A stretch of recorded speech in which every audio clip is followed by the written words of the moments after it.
Good evening and welcome to the Healthy Debate. On this show, we respect and promote freedom of speech and opinion.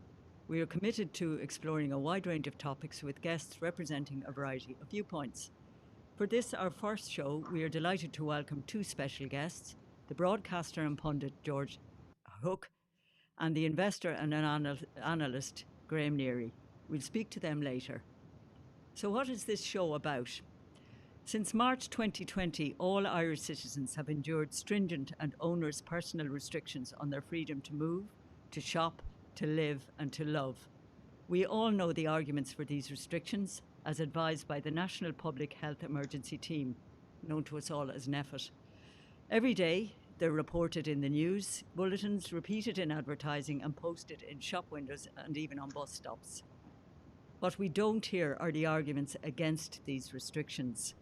If you rely on the Irish media, you may not know that many reputable scientists and doctors in Ireland and worldwide dispute the claims of NPHET and the HSE. They disagree with the strategies of lockdowns, social distancing and face coverings, and believe that the threat of the virus is vastly overstated to the detriment of public health. We had planned to open this series of programmes with a forensic look at how the media has presented the COVID story over the past 8 months. However, only yesterday we heard the trials for a COVID-19 vaccine are showing promising results, and so on this evening's show we'll also take a look at what we know about this vaccine, which has already been hailed as a breakthrough. Before that, we talked to Graham Neary, who has news on Irish mortality rates which may surprise you. Graham's career in the financial sector, including 4 years working on life insurance, has given him a special insight into this subject. People are living longer than ever before. Indeed, it has never been safer to be alive than at this very moment. With this pattern unchanging in 2020, SARS-CoV-2 is little more than a blip. Good evening, Graham. Are you there? Graham, can you hear me? Graham? We're just trying to get through to Graham here, who clearly can't hear us. Graham, ooh-wee. Are you there? Graham, can you hear me? Hi, Lindie. Did you hear what I just said? No. No. I just said that you have some very interesting facts on mortality rates, and that in fact the news is good because we're longer living now, and that this year is no different to other years, and that SARS-CoV-2 is just a blip. So could you expand on your explorations into this subject? Absolutely, yeah, sure.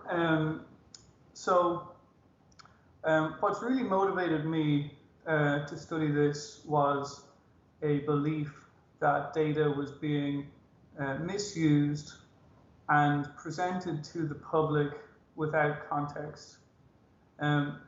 The official death toll in Ireland from COVID-19 is 1,963. This number is still being used by mainstream media, and it's being presented as deaths from COVID. And that for me is alarming because it doesn't take that much investigation to find out that the number is false. So if you look at what Leo Varadkar has said, he has been very transparent that the Irish government counted among COVID deaths people who died with COVID, not of it, people with underlying terminal conditions, and people who never had a positive test for COVID. Obviously, the whole testing is another subject. And deaths in care homes, which other countries would not have counted. So the 1,900 number is false. Now, my approach to the topic has focused on counting all deaths in Ireland as a way of trying to figure out what is going on. the CSO, the Statistical Office, they performed a study which found that between March and September, there were between 900 and 1,200 excess deaths. Now, it must be borne in mind that this number includes people who were killed by lockdown, as well as people who died from COVID and other things. So it is a number that must be treated carefully. Now, I have zoomed out a little bit more than March to September. And in my work, I have included January and February to see the year as a whole, which I think is a reasonable approach to get a big picture view. So I'd invite you to open up my first slide there, please. And on the first slide, I can show you deaths per 1,000 of population in Ireland. I've got January to October. The numbers aren't completely final yet, but the estimates are getting pretty close now in terms of we can be fairly certain this is what happened, more or less. And you can see that simply making an adjustment for population gives you the answer that April 2020, which was a very bad month for deaths, was still not much worse than January 2017 and January 2018. So we immediately have context that actually deaths per 1,000 people was not extraordinarily high. It was high for April, don't get me wrong. It was an unusual April, but the year from January to September was not extraordinary in terms of the total. And before I move on, I'd also like to mention what I meant to say at the start was people need context for these numbers. So when you hear 1,900 COVID deaths, what can you compare that to? So you can compare it to 9,000 cancer deaths in a year in Ireland, or 31,000 deaths in total. Or another comparison would be that a bad flu would kill around 1,000 people, according to the HSE. A really bad flu would kill 1,000 people. So those are the sorts of numbers you need in your head to be able to understand the context of the COVID death situation. Okay, so moving on to the next slide, I've just simply added up the numbers from January to September, divided by the population, and you can see that it's an average year. And I think it's a failure of mainstream media not to point this out. Obviously, not every journalist is necessarily capable of using spreadsheets, at an expert level, but surely there should be somebody or several people pointing this out in mainstream media, that 2020 is not an extraordinary year simply from the point of view of deaths per 1,000 people. Now, I have a little bit of background in the insurance industry. I used to work with actuaries. I'm a financial analyst and an investment manager by profession, and I worked with actuaries on protecting portfolios for an insurance company. A very standard thing to do in the world of life insurance is to adjust a population for its age to understand what is the real death rate after that adjustment. Because clearly, if a population is growing and getting older, you can expect more deaths. That's just a fact of actuarial science, that more older people means more deaths. Now, on my next slide, I have shown how the senior age cohorts in Ireland have been exploding in number, which is obviously a brilliant thing. This is a long-term chart which shows how the population aged from 70 to 74 up to 85 plus has been increasing.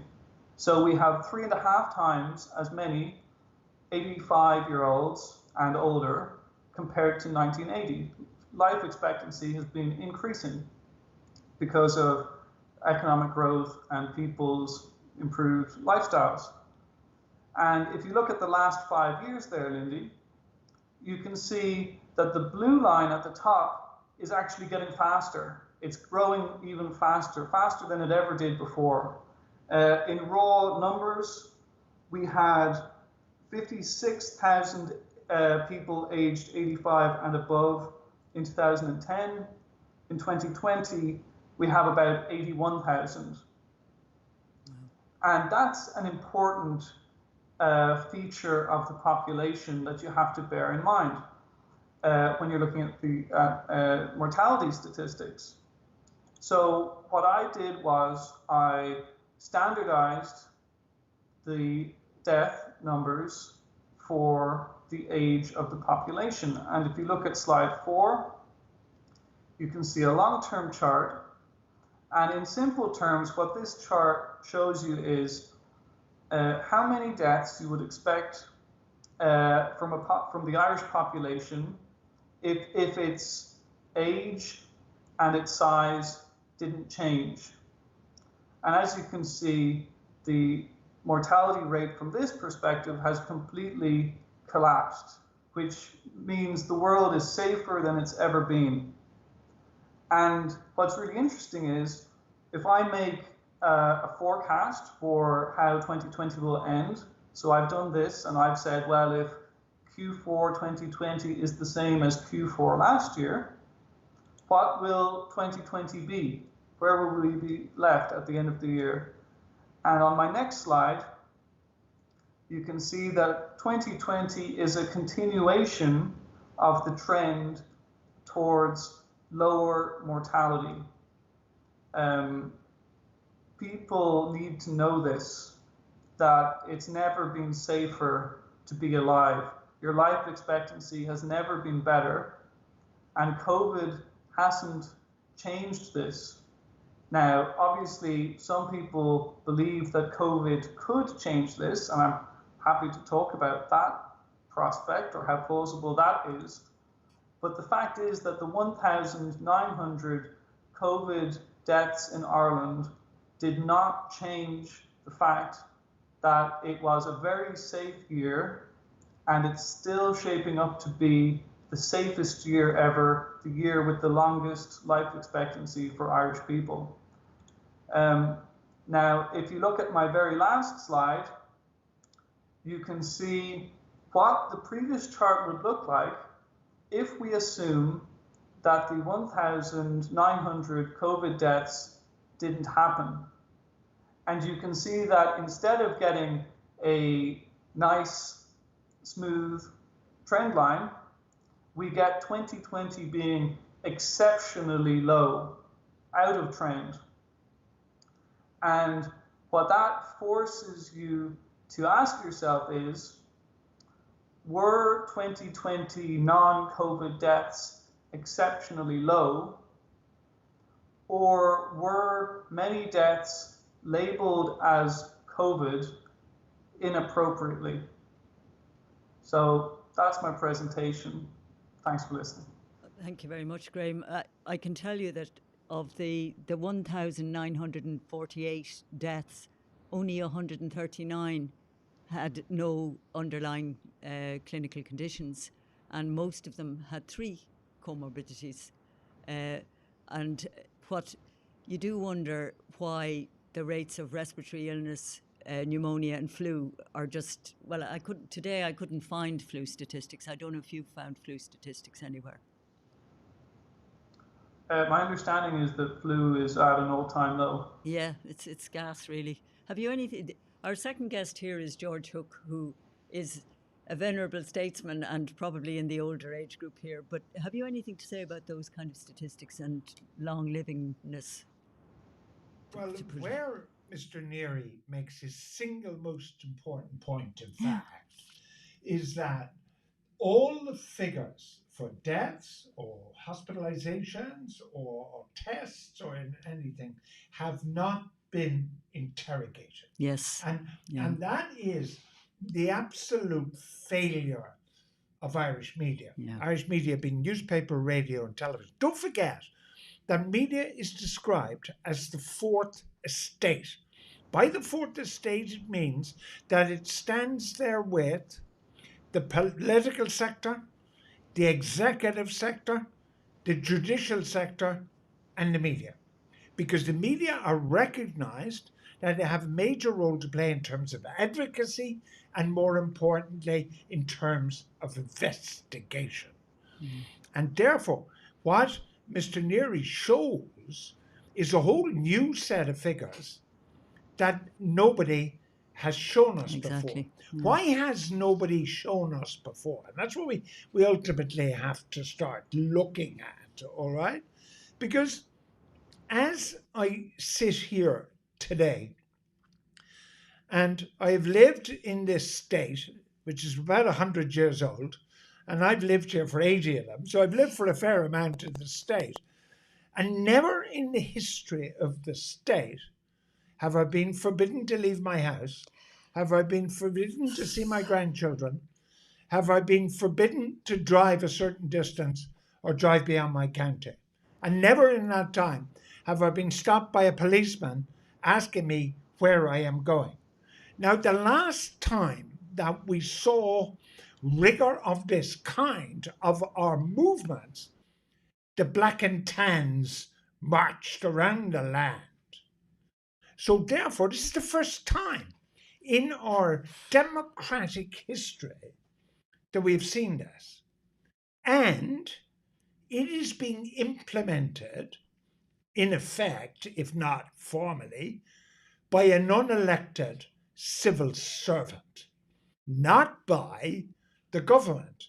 Because far, as we know, and we'll talk about it, far from being an advisory body, they're actually, in simple terms, calling the shots. So therefore, the other piece of rigorous interrogation that must take place is in the man who, in effect, has declared martial law in Ireland, Dr.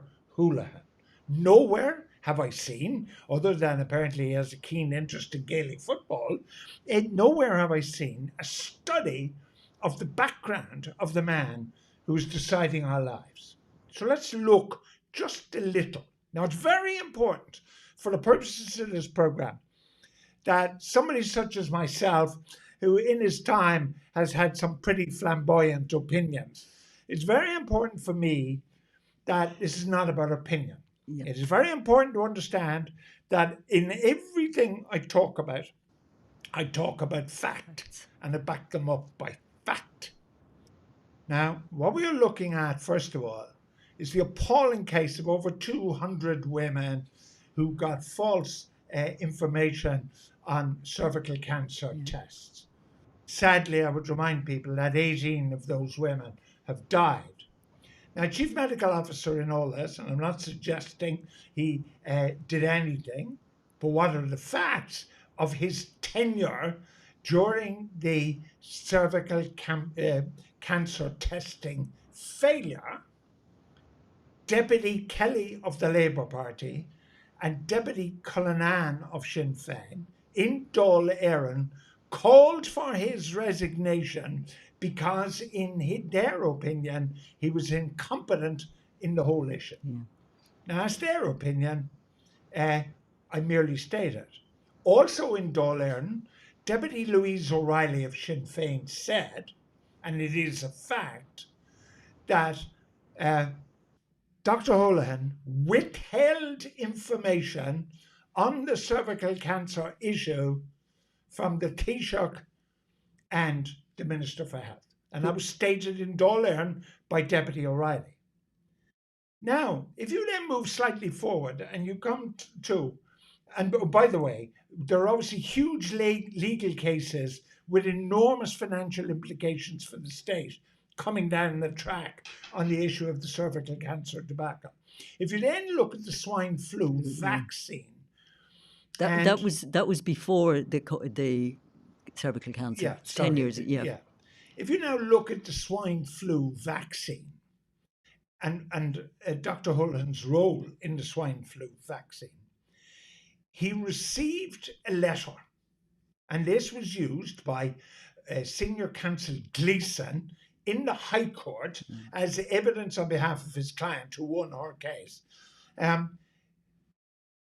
Dr. Houlihans received a letter from the Irish Medicines Board in relation to the vaccine in which they expressed grave concerns that this vaccine was being given to children but had never been tested on children.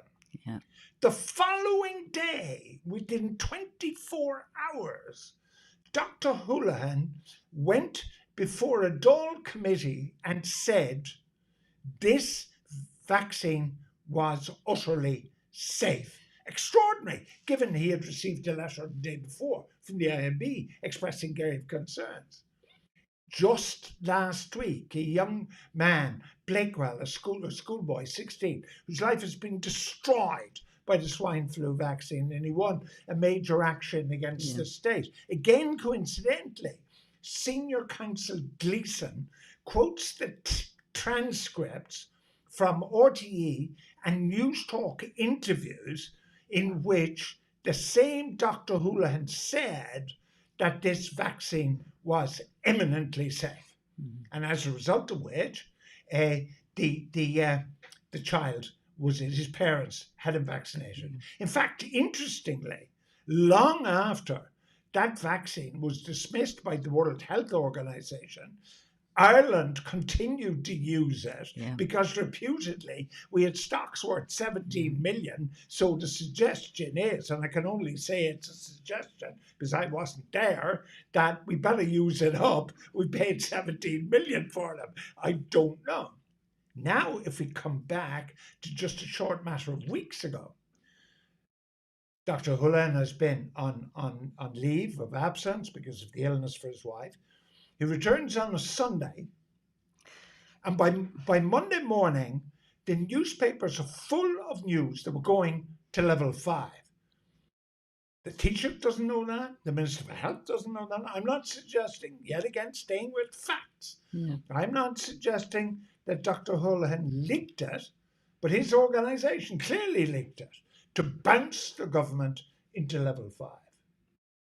Now, what I think should be asked by the Fourth Estate is this man has, as my friendly Garda in Dean's Grange says, he has form. So therefore, the questions should be asked of Dr. Houlihans. He has never been rigorously questioned. Also, we don't have a Minister for Health. The Minister for Health is missing in action because the press conference, I've never heard of it in my life. You know, the press conferences are run by an unelected civil servant, and he tells us what to do. I mean, can you imagine? They've just got the troops off the beaches in Dunkirk, and instead of Winston Churchill, some unelected representative goes on what was then the radio and speaks to the British people. It's incomprehensible. So if that person, Dr. Houlihans, is running the entire show, then he should be rigorously examined, just as much as the Taoiseach Varadkar is being rigorously examined about his actions. There is no rigorous examination. And I have to say, the Fourth Estate, of which I was once proudly a member, the Fourth Estate has failed the people of Ireland. Have you any explanation for this? I have. The explanation is simple. We are now in Putin's Russia. The only difference with Putin's Russia is somebody doesn't stab us with a poisoned umbrella. But what does happen is all critical questioning is stopped But by why? fear. Let's take the case of Dr. Feely, who came out with a really cogent, reasonably researched article which differed from the accepted view. Yeah.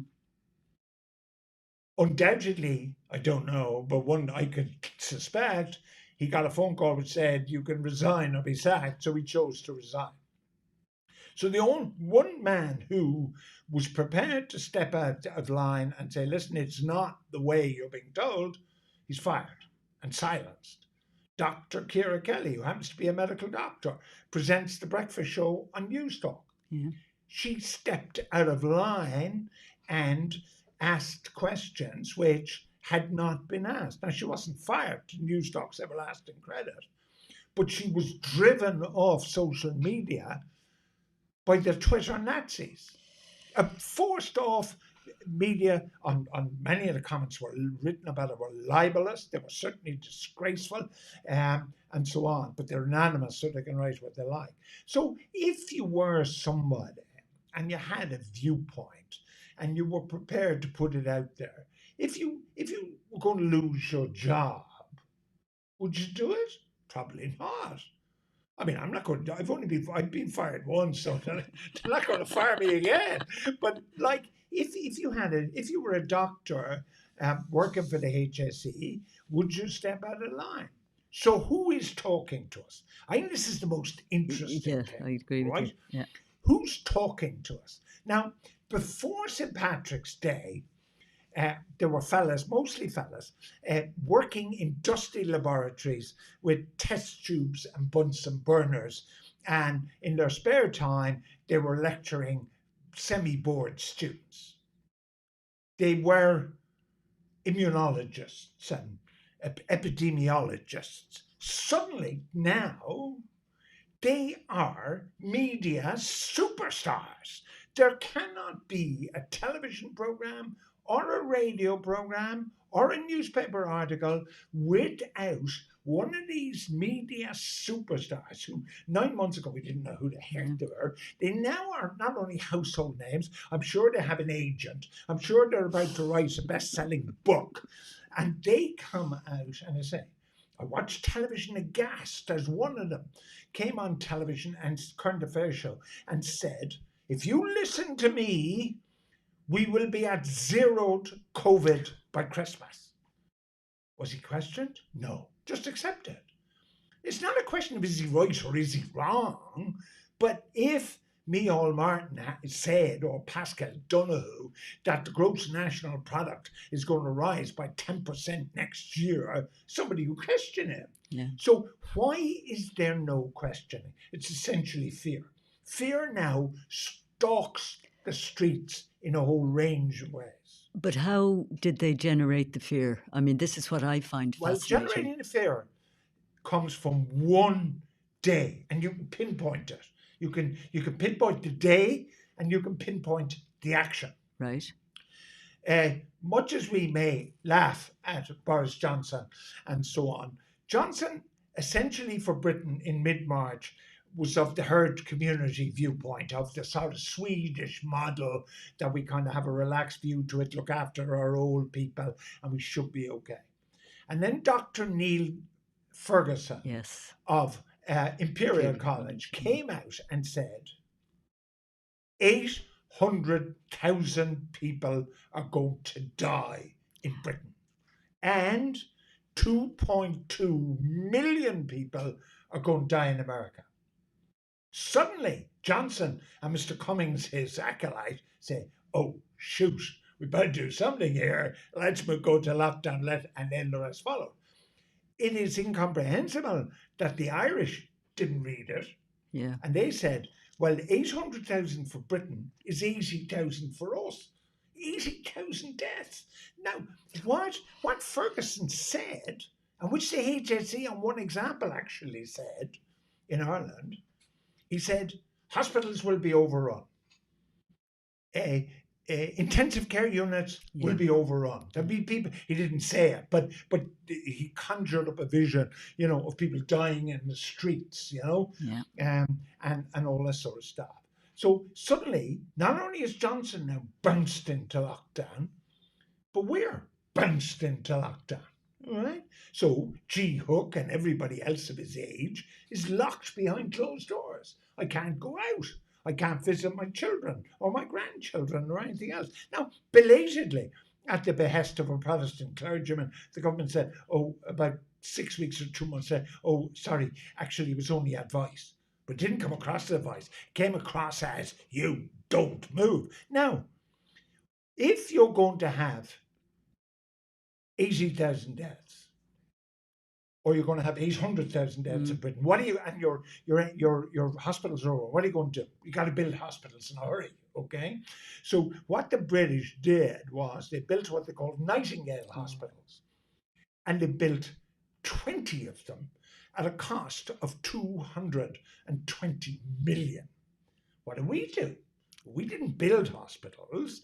We went on to the profit-making private hospital and said, listen, guys, I know you're profit-making, so we're going to have to pay you, but you take these people who haven't got insurance or whatever, and we'll pay you. Is that okay? And that private hospital said, thanks very much. It's Christmas. And then they went to City West, and they said to City West, hello, I know you're a millionaire, but would you like a few more million? So can we have City West? Now, on average, we've had about 300 or 400 people in hospital, according to the figures. Well, we obviously, City West must be empty, and therefore there can't be too many COVID people in the private hospitals. What happened to Britain with the Nightingale hospitals? 20 of them. 18 never opened their doors. 18. At a cost 220 million, 18 never opened their doors. The other two, London and I think Manchester, had, probably enough patients to make up a reasonable rugby team. The cost of treating each one of those patients in a Nightingale hospital is estimated at £1 million.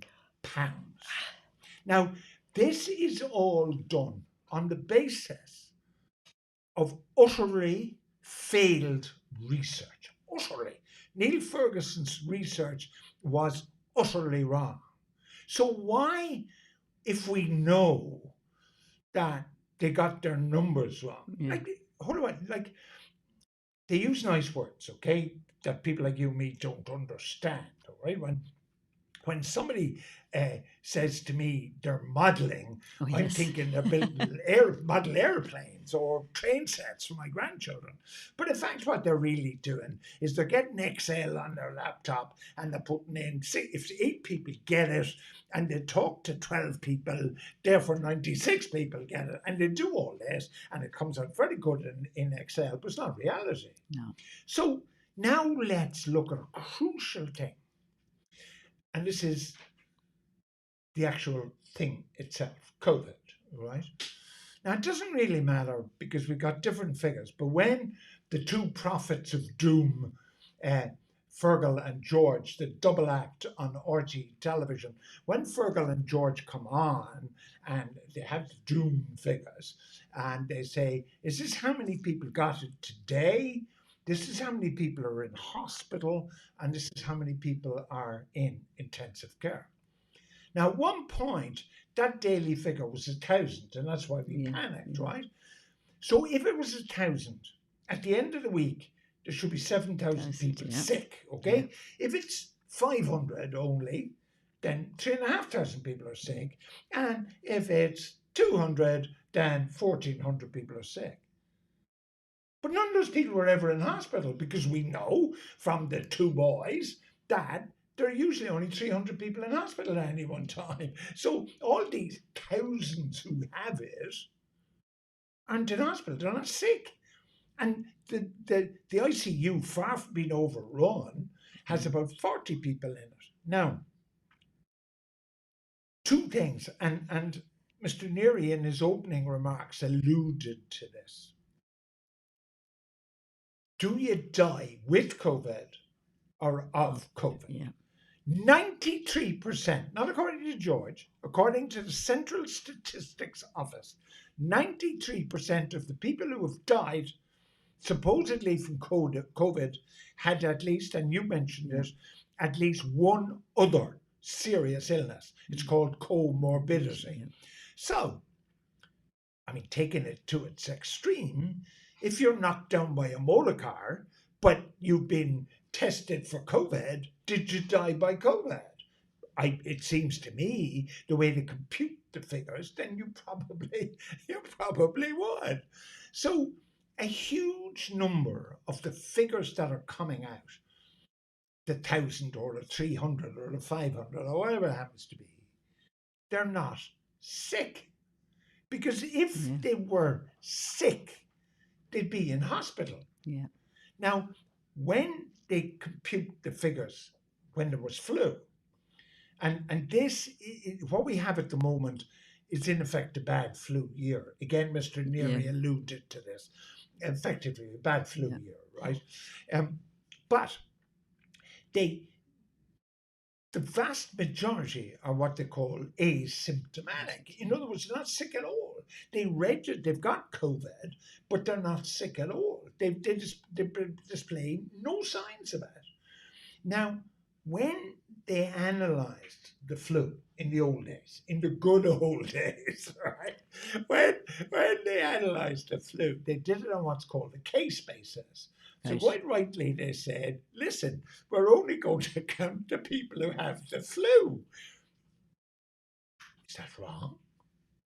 Does that seem strange? Does that seem off the wall? No. So if we counted the people who were sick, the numbers would be totally different from the numbers we have now. Now, it has killed. We've reached 1 million, apparently, of worldwide. 1 million people have. Except for we don't know what they really died of. No, right.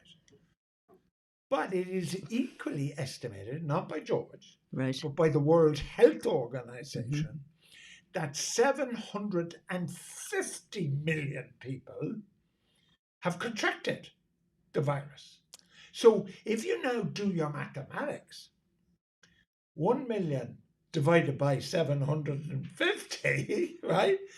Your mortality rate is actually very, very low. 0.22. It's actually very small. Yeah. So therefore, what we have seen is the utter destruction of the country.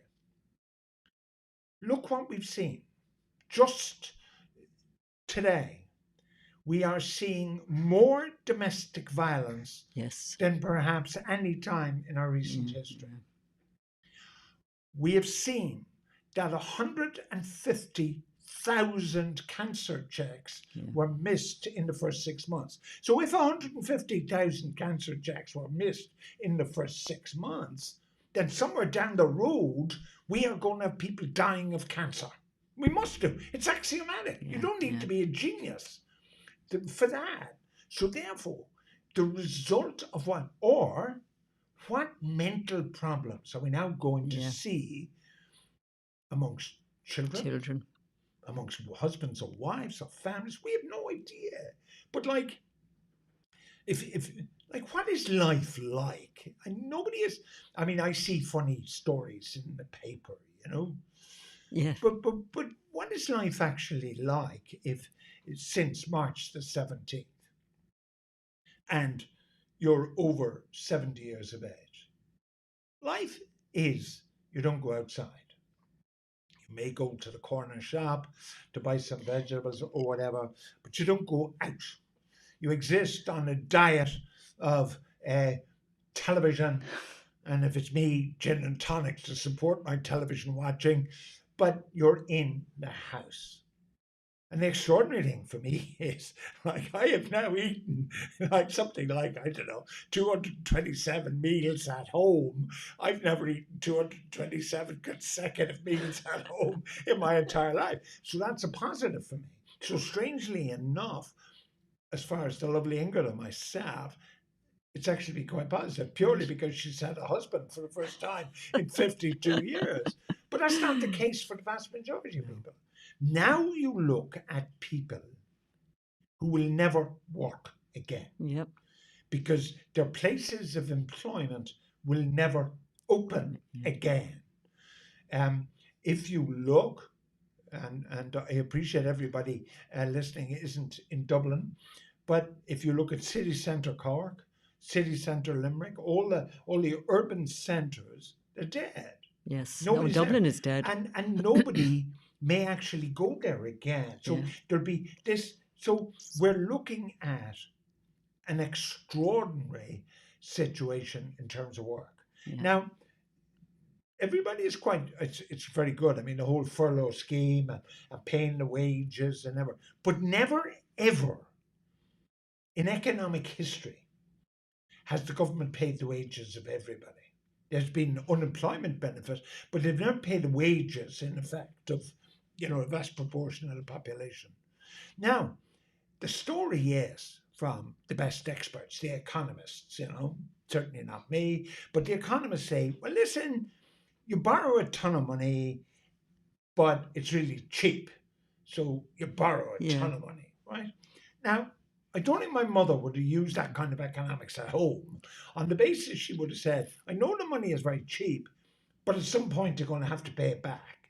So now we're also looking at an economic situation of where our children and our grandchildren and probably our great great grandchildren are going to be paying for this. Yeah. So we'll be paid for in some way, it'll be paid for in taxes or whatever.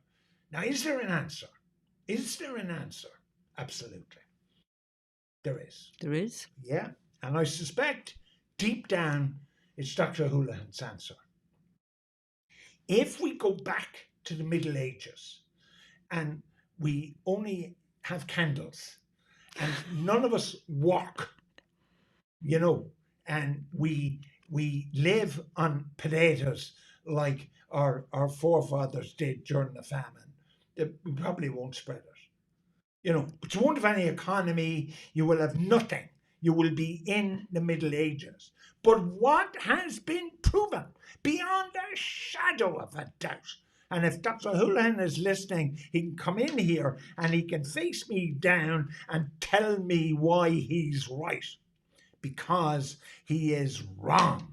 And the numbers do not support what he is trying to do, because what is the result of this is the destruction of the Irish economy and the Irish people based, and this is the tragedy, based on a false premise. But why? Well done, George. What I really don't understand, though, is that you and I have both looked at the facts that are available on the CSO. They're very easily available. Why is it that nobody has actually, in the media, why is it that they have just bypassed this? No, it is fear. It is fear. But Because fear of what? Well, I mean, I saw Ciara Kelly, good friend Ciara Kelly, Yeah, you're right. and a very good broadcaster and a medical doctor. I saw what was done to her on social media.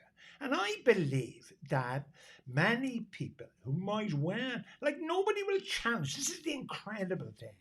Nobody will challenge these so-called experts. Nobody, whether they are epidemiologists or whether they are civil servants. There's another civil servant. I think Reid is his name, but I'm not sure. He's the HSE. So this guy is a modeler, right? So he does the thing about if A happens, B will happen, and there'll be so many people sick, right? Why isn't he asked, well, listen, why don't you do a model on how many people will die with cancer now because they haven't been tested? How many people have not, and nobody's going to their GP. I mean, nobody's going to their GP. Well, the numbers of heart disease and deaths from heart disease has really gone up. As a pal of mine said recently, he put a knee replacement operation off, you see. Right. And I said, why would you put a knee replacement off and you're going to be in pain? And he said to me, because I'm afraid if I go into hospital, I won't come out. So, there is a fear. Fear stalks the land.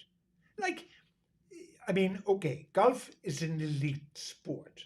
Yeah. It's not, but it's reputedly. And because a bunch of idiots disgrace themselves in Sligo or wherever. I suspect that's the reason golf courses are closed. There is nothing more social distancing than four people on a Yeah, golf hole in it's the true. open. Tennis courts are closed. There is nothing more social distancing than one fella on that side of the net and me on this side of the net. So, like, there is no sense to this. Now, there is one problem, and I'm ready to admit why there's one problem, and it is a national characteristic. So, when the Swedes said, and they said, we trust the people, Hmm. right? They actually could, right? But let's be honest, the Irish aren't great at the trust thing, right? So I think there is a danger that if we sort of say, listen, lads, it's free for all Friday, or it's free for all Christmas, but be sensible. I just think we'll be sensible. But even allowing for that, I don't think there is any reason for lockdown. Now, on the contrary, if Dr. Houlihan had the courage of his convictions and he was sitting next to me over there, Yeah. he would say to me, ha ha, but before I imposed a lockdown, there were 1,000 cases a day. Today, there's only 250. Ergo, the lockdown works. Yeah. But none of these people had it. Like although I don't go out very much, like when I was going out, when the golf club was open, nobody knew anybody.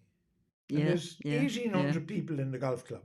Nobody knew anybody who had COVID. Now in Ireland, because of the kind of people we are, we know somebody who has everything. It doesn't matter what they had. Like if you said to somebody, do you know somebody with an Omega watch? They'd say, I know a fella with an Omega watch. Nobody, but nobody knows of a fella in their immediate circle that has that, right? Now, this is where I think this is wrong. Yeah. This is a dictatorship of the many by the few, and most importantly, it is a dictatorship by the unelected who already has questions to ask in his previous career. Questions have to be asked. He should be asked them now, and he should be asked hard questions, not softly by the band of brothers on Yeah. RTE News. Right. Graham, are you still there? Have you anything else to say on what George has been saying here? Yeah, sure. Thank you, Mr. Hook, for those wise comments. I would like to echo what George said, but using a slightly different language. My background involves doing something that's called a cost-benefit analysis. Whenever you propose a solution to a problem, you're supposed to measure the costs and predict the benefits.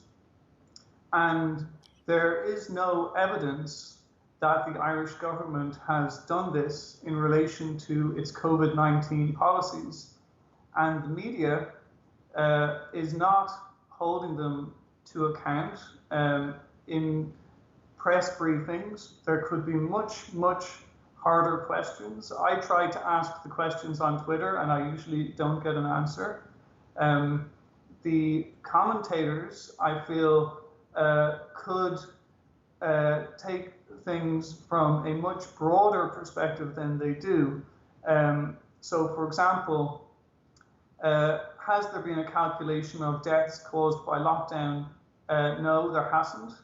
Now, the Irish Examiner, to its credit, published an article on Friday noting that 300,000 cancer screenings have now been delayed. So it's getting worse than what Mr. Hook realized. So that's 300,000 delayed cancer screenings. Who knows how many missed cancer diagnoses are involved there? And I totally agree with what George said, that the modelers, Professor Philip Nolan and his colleagues, should be modeling cancer deaths and other deaths caused by failure to diagnose. That should be part of their remit, or if they don't want to do it, we need somebody talking to the government who is doing it. Mental health is another massive cost. We have a mental health epidemic now. And another major cost is the intangibles. And Dr. Martin Feely talked about this. He said, the problem is that the costs of lockdown, social distancing, and masks can't be measured. So, for example, what is the cost of not being able to see or hug a close relative for 6 months? Nobody can put a price on that. But does that come into the equation at all? One thing I have noticed is that the government seems quite enthusiastic about banning things which can't be taxed, and the things which can be taxed seem to be allowed more readily. A cost-benefit analysis would also consider the massive economic and financial cost. So if you think, for example, of the Children's Hospital, which was an extremely controversial topic not that long ago, that budget ran to 2.4 billion euros. The excessive government borrowing as a result of its COVID policies is expected to run to around 50 billion euros, according to IBEC. In other words, that's 20 children's hospitals. That's more than twice the annual healthcare budget. Does that matter? Does anybody care about that? Or is that just considered to be a figment of our imagination because it's borrowed money and therefore it doesn't matter? Right. Well, we've just a few minutes left at this stage. We've had some very interesting views here. I still think the major problem is that I think the fear that George has been discussing has been generated by the media coverage to a large degree. Have either of you any view of where we might be in, let's say, 3 months' time or 6 months' time, or how we can get out of this mess? George, would you have a view? Brief. Well, I'll be very brief. If Dr. Houlihan is in charge, I have no faith in any reasonable resolution of this. The magic bullet of a vaccine may well save everybody's backside, but I just cannot bear to look at what is happening to our country now. Yeah, I I haven't agree. seen some of my grandchildren since last Christmas, and I can tell you that is extremely damaging to my mental health. Right. And Graham, would you have any likely solutions at all? Well, the government stance is that we are in lockdown, rolling lockdowns until there is a vaccine. So it looks like unless there is enough pressure from, essentially people outside the political system who are trying to break in and change their mind, unless there is some sort of breakthrough, that's what we are stuck with for now. So a reasonable best case scenario is that a vaccine comes along which may make a slight difference for a few symptoms, and then we more or less go back to normal at that point, and the government can say they did the right thing because they had to wait until there was a vaccine. Right. Yes. Thank you, George and Graham. I'd just like to say we started off by mentioning this vaccine. It's worth pointing out that I have it here somewhere. They took a sample of 43,538 people, and out of those, 94 tested positive. What's very interesting about that was 86 of them, only 86 from the placebo group, which was 21,769. Only, as I say, only 80, what did I just say? Only 86 of those who didn't take any form of medication actually contracted the virus. So I think we have to ask ourselves how infectious exactly is this virus. But that's an argument for another day, which with a bit of luck we will look into. The good news is that the numbers are down, and we can but hope that we will see some light at the end of the tunnel fairly soon. So I think we'll wrap it up there. And once again, thanks to George and to Graham for a very stimulating discussion. And I hope you've all enjoyed this first episode and that you'll be back for more in weeks to come. If there are any topics you want particularly looked at, please let us know by the websites and Twitter and so on. Okay, good night and thank you very much.